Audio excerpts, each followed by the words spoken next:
Welcome to Channel's Business Global with me, Juliana Olayinka, from our studios here in London. On today's Channel's Business Global, Nigeria's election cycle is pretty much over. And once again, we've been reminded of the many hurdles women face in attaining leadership in Africa's largest economy.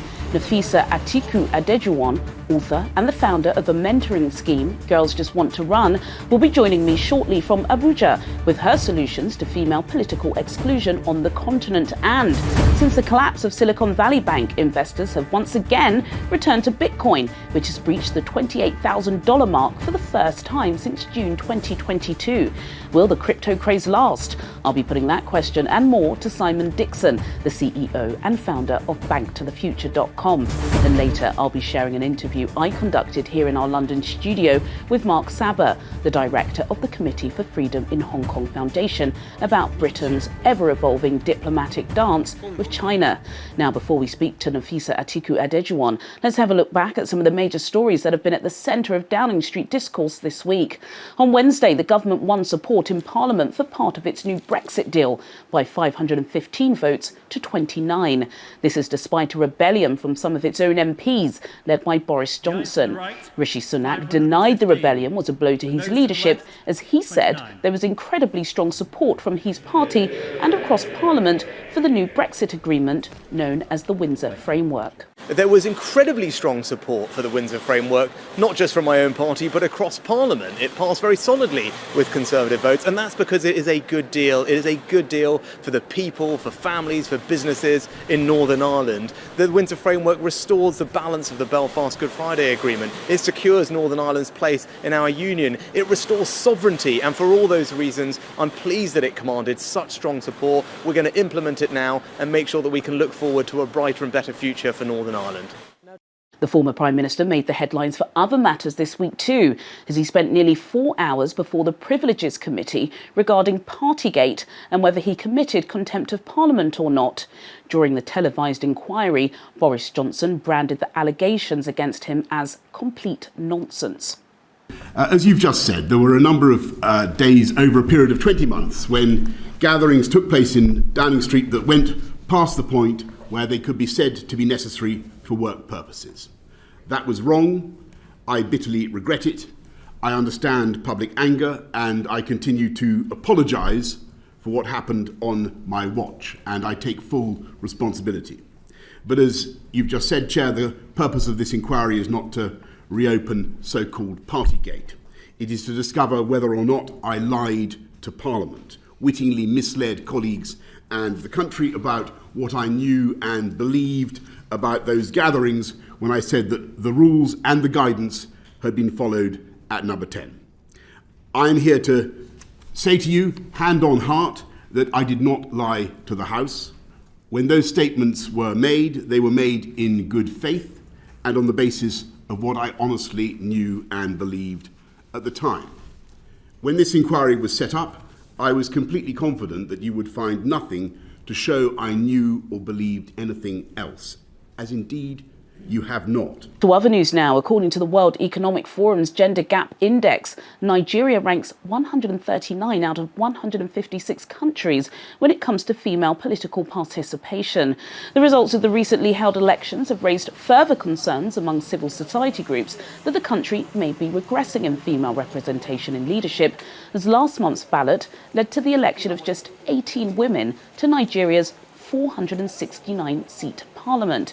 A cultural shift may be on the horizon, however, as women-led pressure groups are mobilising to ensure that their voices are heard in our vastly populated and diverse nation. My next guest, Nafisa Atiku Adejuwon, is the founder of Girls Just Want to Run, and she joins me now from Abuja for more on this story. Nafisa Atiku Adejuwon, thank you so much for joining me on Channel's Business Global. My goodness, there's a lot to unpack because we're just emerging, well, we hope we're emerging from the recent election cycle. Again, quite disappointing. Didn't see enough women victorious. It's becoming the same old thing, really, in Nigeria. But from your professional standpoint, what do you think are the most factors that contribute to the persistent gender disparities in the political process? Okay, well, first of all, thank you so much for having me today. It's great to be on this platform. And to dive straight into the question, it's the question has been asked in different ways over the years, So the first point we obviously have to consider are the social, cultural, and religious, roadblocks that prevent women from entering into these spaces. But I think a lot has been done, a lot has been said about this three critical factors. Those are the social, the cultural, the religious factors, and no one's really focusing on the system. So, we could say 4 or 5 years ago that these were the issues, but a lot of initiatives and programs have come up that have tried to change the perspectives of people, of lawmakers within that space, and religious clerics within that space, training programs to empower women, to educate them so that they can enter into these spaces.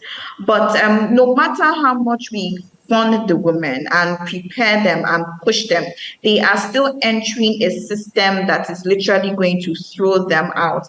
There's a sort of systemic, or shall I say, institutional oppression that dwells within the political parties in itself that we need to, put our attention to and, try to solve. So that's basically political party reform.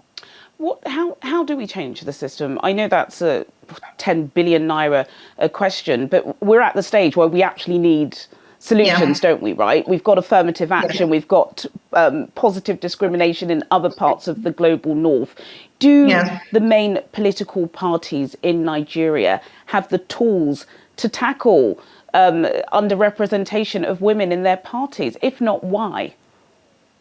To be honest, I don't think they do at the moment. And those tools come out of the framework in which they have created our parties. And when I refer to the framework, I refer to the constitutions of these parties, the guidelines of this party. Everything that they do has to be constrained within the legal framework of, how the party has been created. So right now, they don't have the tools. A couple of years back, I was engaged in a constitutional review of some of the main political parties in Nigeria.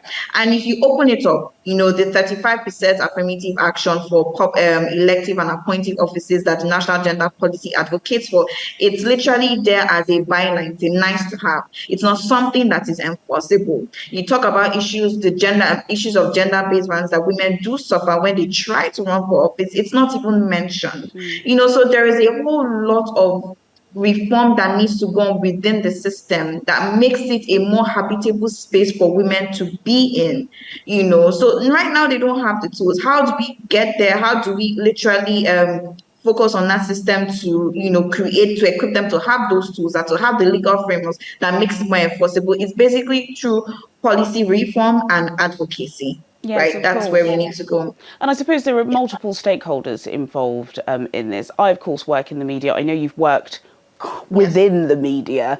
Do you think we're partly to blame? Because I've got to tell you, there is a lot of mistrust of politicians everywhere, not just in Nigeria, obviously, even here where I am in the United Kingdom. But there's something about when a woman makes a mistake that, my goodness, you would think, she's the only person to have ever made that mistake. They get torn apart. Do you think there needs to be more education? Do you think the media need to take a responsibility about how these women are deemed, whether they're going to late night meetings or whether they're seen with a man who's a colleague, and how this is spun and used to tear them down? Well, yes, there's a lot of work that needs to be done within the media. The media is an interesting, and a really, really important instrument of, reframing the minds of people, perceptions and perspectives. And there really is a lot of work that needs to be done. We just came out of an election cycle. You can rarely find a lot of media articles on the women who ran in the elections. You will find men literally looking for media spaces, articles, in TV interviews, and they are doing awesome, great work. So when it's funny because when you then see sections of the media focus on them, they usually focus on their traditional gender roles or their appearance. They don't dig into the issues at hand or the policies that they want to create, or the intervention and the initiatives that we think that their constituencies might need. They focus more on, what should a woman be doing? They dig into their private life. That's why it's so hard for a woman to come out and run for office, because you can be sure that they are going to tear into your private life. So there is a level of integrity a woman must have that has to be above board. So if you're not above board, it's going to be super hard for you to enter that space and not expect more to be slung at you. Not to talk about the gender misinformation, that their other opponents use to castigate them because you're a woman, it's easy to get. You'll just say that she doesn't give her husband 3 square meals a day, or she doesn't cook for him fresh stew, and literally you're awakening a section of patriarchy that literally comes at this woman. So there is a lot of work that CSOs do need to do in training media practitioners within the space how to report favorably for women, position them in a way that they are not seen as just cooks and housewives but people who know how to contribute to the economy and the socioeconomic spheres of the country. So yes, the media is powerful. We can do that through radio, through TV, through anything. But yeah, there is some work that needs to be done there. Quite a lot of work. Hear, hear, hear, hear. I could also hear the millions of women agreeing with you. I'm sure many of our colleagues too. We've got to do better. We must do better. We're running out of time. Yeah. Talk to me, Nafisa, about Girls Just Want to Run, which is your initiative. I know you've got a series of events coming up, one in May. How are you going to help unblock the bottleneck, which is women trying to succeed in politics in Nigeria and across the continent and Pan-Africa? Don't forget the other Black women across the world that are relying on you too. Yes. So once again, thank you for that question. So Girls Just Want to Run was it's actually the name of a book that I authored in 2019. It was drawn out of my experience joining a political party right out of university at the young age of 22. You don't see a lot of young women in Nigeria doing that. And, I wanted to do that because politics was something I was interested in. Equality and equity, inclusion are very strong points of my advocacy that I always carry as my values. So I wrote that book and I said, I want this to be a point of advocacy for more young women to join politics, because we can't have the women we eventually want to see in politics if we don't start grooming them from a young age. And it's really important. Men are groomed from a young age. You see them entering the SUG government from university. They go on to enter the parties, but the younger women are totally excluded from that process. So I say, what, this is a message that needs to go around, and I don't mind being the bearer of good news. So, I wrote that book, and that book has basically formed itself into an initiative or a community of young women who are more passionate about leadership and governance. And then, I was just thinking, basically on this train of thought. So we want to put together an event in May, which basically brings together, those women within that space, younger women who want to run for office, have run for office, special assistants, people serving under current politicians, served under past politicians, and even the women leaders within the political parties, basically to talk about what are your real-time challenges, what are the factors that foster the institutional and systemic oppression within the structures, and how can we move forward? Because we can equip a woman all we want. She can go to university, she can study, she can have all the money, she can, have all capital. But once the process is rigged against her from the start, she is not going to get in. And that's the really, really hard nuts that we want to solve. So yeah, that basically is going to be like, a strategy, a focus group session, a meeting of minds, and so in some way a distressing mechanism, because women who run for office don't usually even take time to evaluate the emotional and physical toll it has taken on their person. So there's usually a relief that comes with meeting with other women who have gone through the same struggle and can provide a shoulder to lean on. So that's basically, it's going to be, the first action in a series of interventions to literally solve this problem. So that's it. Well, it's such a wonderful opportunity. Of course, Channels Business Global are going to be there. And as you said, we all need to just release that burden, don't we? We need to talk to ourselves. Nafisa, you have opened a can of worms. And not everybody is going to like this conversation, but it's a conversation we are going to have because women make up society. Nafisa Atiku Adejuwan, founder of Girls Just Want to Run. Thank you so much for your insights today, and we look forward to seeing how that programme pans out later on in the year. Thank you, Nafisa. Coming up on Channel's Business Global, I'll be sharing an interview I conducted here in our London studio with Mark Saga, the director of the Committee for Freedom in Hong Kong Foundation, about Britain's ever-evolving diplomatic dance with China. All of this after the break. Do stay with us. Welcome back to Channel's Business Global with me, Juliana Olayinka, from our studios here in London. While Britain's conflict with Russia is playing out on the battlefield of Ukraine, escalating tensions between London and Beijing are largely unfolding a little more discreetly at home, in universities, among researchers, and in high-tech and other strategic businesses. The government's recent decision to ban the Chinese-owned video sharing app TikTok from all parliamentary devices and the wider parliamentary network, citing the need for cybersecurity, has highlighted the looming strains. This was part of the discussion I had with Mark Saga, the director of the Committee for Freedom in Hong Kong Foundation. Mark Saga, thank you so much for joining me in the studio. China, once again, has dominated lots of the headlines in the UK. Last week, it was very much about the banning of TikTok. I know Rishi Sunak was having lots of pressure. He appears to have dialed down his rhetoric about China. When he gave his first kind of international policy speech in the City of London, it was very much almost as if talking about them as if they were the enemy. Yeah. It's not been the same since. But then, of course, Xi Jinping went to see Putin. I think there are concerns about what that force is going to be. This has trickled down into Westminster Palace speech. Talk to us about what's happening there. So Rishi Sunak was very tough on China when he wanted to be elected Prime Minister, when he was running against Liz Truss. And Liz Truss was genuinely a hawk when it came to being aware of the threats that China posed to the United Kingdom's national security, economy, civil society, and so on. Rishi had to ride that wave, so to speak, because he saw that amongst his party membership it was quite popular. But he's not really tough on China in any way. He's a businessman. He used to work in the city.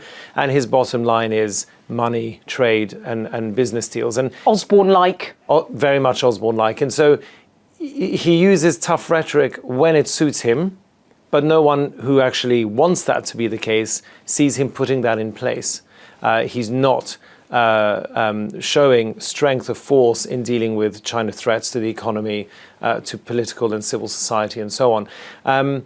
So we had a debate last week in Parliament marking 10 years of Xi Jinping and the future of UK-China relations, and it was fairly bleak because there were warning signs coming from politicians who care about human rights, trade, also about political interference, TikTok, as you said, social media, data mining, and all these sorts of surrounding issues in the relationship with China. So it's much more than just saying they're an enemy. China is not the enemy. Xi Jinping and the CCP are the enemy because of a very aggressive foreign policy that they've taken, which part of which is buying up land, critical infrastructure, businesses, universities, and so on, and then becoming a real stakeholder in the foundations of those countries. And the United Kingdom is one of those where they've taken foot.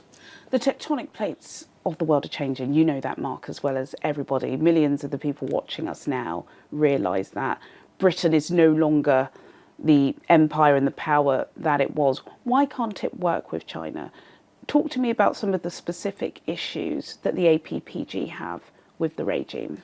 So the APPG on Hong Kong held a hearing yesterday in the House of Commons where there were testimonies heard about why it matters that Jimmy Lai, one of the richest, most famous newspaper owners, tycoons, why he's sitting in jail and why it's significant that journalists have been arrested, editors have been thrown in prison, what that means for civil society. And as everybody will tell you, that whenever you get a leader who is weak, insecure, or a dictator, the first thing they do is shut down free media, throw journalists in prison, and start throwing up all sorts of false charges and trumped up charges for them to stay in prison. That's what's happened in Hong Kong. Now, the reason that it matters in the United Kingdom is, first of all, Jimmy Lai is a British citizen, which apparently the British government is okay with having a British citizen sitting in prison. They're not doing much to help. But the other thing is, Hong Kong has just spent something like 2 billion Hong Kong dollars on a Hello Hong Kong campaign. Come back. we're open, everything's great. It didn't really work because the next day after they launched their their Hello Hong Kong campaign, 47 democracy protesters were put on trial. So immediately undoing whatever PR campaign had been launched. But also, there is a concerted effort by the government and the Hong Kong authorities to encourage British businesses to keep on investing in China and in Hong Kong. That's absolutely fine in principle. I have no objection with trade with China. But by tearing up the Sino-British agreement, the handover deal, what they've actually done is said, we don't care about rule of law, we don't care about contracts, which means that any other businessman from Britain or elsewhere for that matter could also be thrown in jail at any time when they decide to use what they've called the national security law, which is so arbitrary and so broad that you could be charged under half a dozen things by saying, we have reason to believe that you are, attempting to, cause trouble or protest or sedition or whatever it is. So British businesses are at risk. Now, you would think that the British government, Rishi, as a trade and business person, would put out a very strong warning to British companies saying, if you go out there, we may not be able to help you. What's preventing him? And do you think it's strategic? Are you expecting a push from Sir Keir Starmer, considering he has worked in human rights law for many of his long career? I think what's driving Rishi is business and the economy. I mean, the British economy has never really recovered from the crisis of 2008-9, the full economic meltdown that the world had. Never really recovered. There are fears we never will. Well, possibly. And then as we were starting to get on our feet, we had Brexit. Then we had a pandemic. Then we had a war with Ukraine. And so it feels like every year there's been another massive economic hit. And of course, what that means for the government is we need investment, we need money, we need trade, we need tourism, we need businesses to spend their money here. And unfortunately, when you're desperate for money, you tend to look at places which you might otherwise not if you were strong and rich and independent. Yes. And it's the same with a country as it might be with an individual. Well, the work that the Freedom in Hong Kong Foundation, the Committee for Freedom in Hong Kong Foundation do is absolutely vital and crucial. And of course, as you know, Nigeria does have a strong relationship with China. So, as media practitioners, we should only keep an eye on what's happening in Hong Kong. Mark Saga, Director, UK and EU at the Committee for Freedom in Hong Kong Foundation. Thank you so much for your time. Thank you very much. Thank you, Mark. Let's change gears now to focus our attention on the looming banking crisis, which began with the collapse of Silicon Valley Bank just 2 weeks ago. The ripple effect has led to a surge in Bitcoin, which has rallied nearly 70% so far this year. Industry insiders remain bullish, with one suggesting that the world's biggest cryptocurrency could reach new heights as investors return to their safe haven of choice. Well, for more on this, I'm now being joined by Simon Dixon, the CEO of banktothefuture.com. He's joining me from the Isle of Man. Simon Dixon, thank you for joining me on the show today. I'll keep it brief because time is money for you. Bitcoin is clearly surging following the crises at Credit Suisse and, of course, Silicon Valley Bank. It's an obvious question, but why? What's happened? Well, I think people are starting to understand the real value of owning your own money, being able to spend your own money when you can't meet payroll on the next week. And obviously the actions of what's happening with people, with countries printing their money. So we saw a bit of a surge from, I think, people that were trying to get their money out of a bank into something that they know will be there. And also from just the wider crypto market, really appreciating the power of what Bitcoin is as a pristine, asset that sits on top of the whole market. Absolutely. It's been about 10, 11 days since the SVB fallout. And then, of course, its ripple effect. When you first heard the news, did you know that, this was a time for Bitcoin? Was it reminiscent of course, the origins of Bitcoin, which was, of course, created after the 2008 financial crisis? Did you see that this was on the horizon? Yeah, unfortunately, Bitcoin tends to be an emergency asset. So I remember the first parts of adoption were obviously 2008 was why it was created.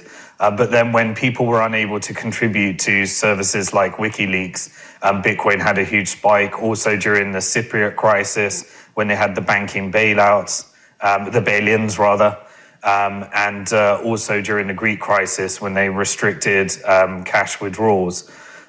We see this time and time again, that whenever people realize or need to understand it under emergency, the crisis is the real driver of innovation and calling people to understand this new technology. Simon Dixon, CEO, founder, banktothefuture.com. Thank you for your expensive time today.